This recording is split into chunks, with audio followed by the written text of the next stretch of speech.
मामला आया है जिसमें जो लड़की है ये 26 साल की है और इसने आरोप लगाया है, मतलब जो पीएस में कंप्लेन गई है, उत्तर प्रदेश रामपुर हलाला के नाम पर पति और ससुराल पक्ष ने क्या करा।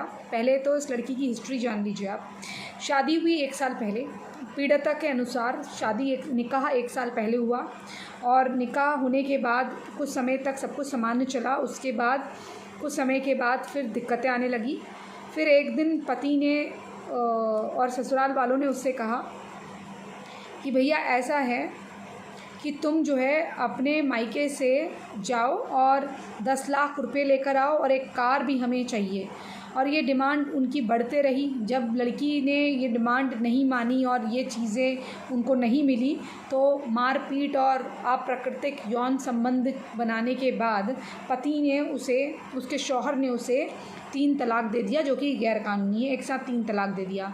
अब जब लड़की ने कहा ऐसा है मैं तो जा रही हूँ थाने और तुम्हारी मैं वहाँ खाल उधड़वाऊँगी, क्योंकि अब जो है नया कानून है, इसके अंतर्गत तुम मुझे 3 तलाक इस तरह से नहीं दे सकते। तलाक़ बिद्दत इद्दत जो भी है इनकी, वो जो भी है। और इसलिए ससुराल वाले डर जाते हैं और उसको लड़की को बहला फुसला के बोलते हैं ऐसा है तुम जो है हम लोग आपस में सलाह मशवरा कर लेते हैं। और लड़की की भी गलती है जो ये सलाह मशवरा मान रही है। जब इस प्रकार से हो गया इसके साथ, जिसने उसकी इज्जत नहीं रखी और उसको तलाक दे दिया, एक साथ गैरकानूनी काम कर दिया, उसके बाद भी वहाँ बैठ के सुन रही है, तो उसकी भी गलती है। तो कुछ लड़कियों की आदत होती है ना, वो सोचती हैं कि अब संभल जाएगा। जब गलत हो चुका है तो फिर संभलने का क्या सवाल है। अगर जिसने संभालना होता, जिसे इतनी अकल होती, वो गलत ही क्यों करता। अब उसने बहरहाल क्या करा, लड़की बातों में आ गई। 26 वर्षीय लड़की बातों में आ गई। ससुराल वालों ने कहा ऐसा है देखो, हम तुम्हारा आपस में बैठ के रजामंदी से हमने डिसाइड करा है कि हम तुम्हारा जो निकाह है, हलाला निकाह, वो आबिद खान यानी कि उसका जो देवर था, उसके शौहर का छोटा भाई, उससे करा देते हैं।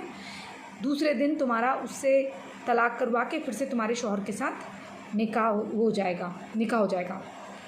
पहले तो वो सिर्फ उसके देवर के साथ निकाह कराने को बोल रहे थे। वो निकाह कराने को क्यों बोल रहे होंगे। अब थोड़े दिन इसने मज़े ले लिए लड़के ने, बड़े ने, अब छोटा ले लेगा, फिर बाद में धक्के मार के निकाल लेंगे, फिर ससुर ले लेगा। लेकिन अब जब लड़की नहीं मानी तो उन्होंने एक और गेम करा कि ऐसा है तेरा निकाह हम तेरे शौहर से दोबारा करा देंगे। पहले तो उसके साथ हलाला निकाह कर ले, फिर उसके बाद इसके साथ तेरा तलाक करा के, आबिद के साथ तेरा तलाक कराएंगे और रात बिताने के बाद, तुम्हारे संबंध बनने के बाद, रात बिताने के बाद तेरा तलाक करवा देंगे, फिर तेरे शौहर आदर खान से तेरा निकाह दोबारा हो जाएगा।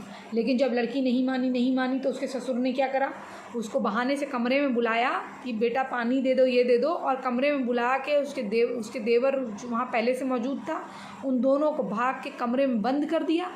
अब जो देवर था आबिद खान, इनके वहाँ क्या देवर, क्या सास ससुर, क्या इनके वहाँ तो सभी रिश्ते एक से हैं। लड़की मतलब योनी मतलब संबंध, भोग, संभोग, यही है। एक औरत है, उसके पास योनी है, उसके साथ सेक्स करो, दैट्स इट, यही तो काम है। संबंध बनाओ, चाहे वो माँ बहन बेटी, क्या ये कोई मायने रखते हैं इनके वहाँ, नहीं रखते।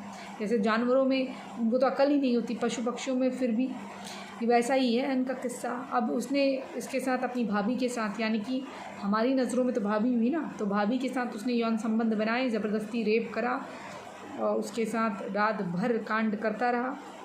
सुबह को वो बाथरूम गया तो लड़की ने दरवाज़ा खिड़की खोल के वहाँ से भागी, अपने मायके पहुँची, मायके में रो के सारी बात बताई, फिर थाने में जाकर FIR लिखवाई। और लड़की ने तब बताया कि जिस दिन से शादी हुई है उसके दूसरे तीसरे दिन से अप्राकृतिक यौन संबंध बना रहा है, कभी मुंह में, कभी पीछे, कभी ये कभी वो, जो भी ये कर रहा है। मुझे पहले से ही इसके साथ जीना दूभर हो गया था, लेकिन मुझे लगा रिश्ता है, मैं निभाते रही, चलो मेरा शौहर है, अब सुधरेगा। लेकिन सुधरने के बजाय इसने दहेज की डिमांड शुरू कर दी, मुझे मार पिटाई शुरू कर दी। इसका प्रोग्राम आखिर में अपने जो मेरे ससुर थे उनके साथ सुलाने का भी था। ये घर में ही मुझे जो ग्रुप हलाला होता है वही करवाने का था। और इसकी ससुराल वालों सबको मालूम था इनके इरादे क्या हैं। फिर बाद में ये उससे बाहर भी काम करवाते। तो ये है इनका असली घिनौना चेहरा जो आज मैंने आपको बताया है। और ऐसे लोगों से सावधान रहिए भैया, ये जितना दूर रहें वही अच्छा है। आगे भी घटनाएं लेकर आते रहूँगी। और जो पुलिस अधीक्षक हैं डॉक्टर संसार सिंह, उनकी अध्यक्षता में ये कार्रवाई, ये FIR जो है ये केस दर्ज करा गया है।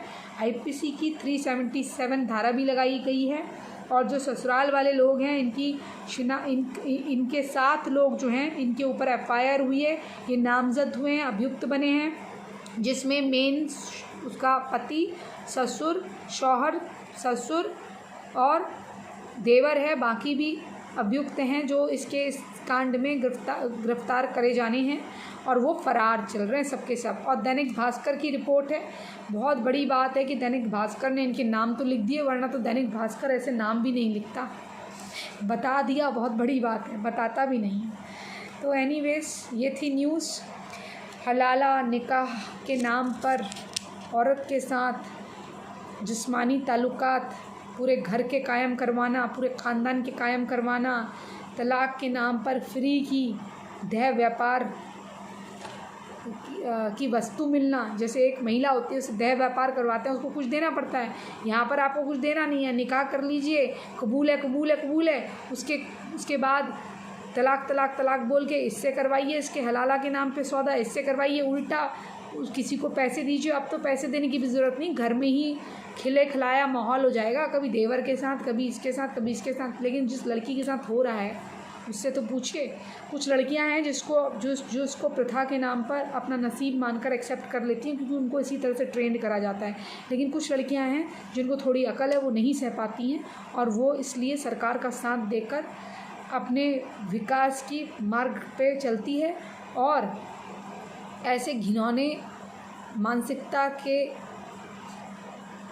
विकृत मानसिकता के लोगों को छोड़कर सनातन में आती है।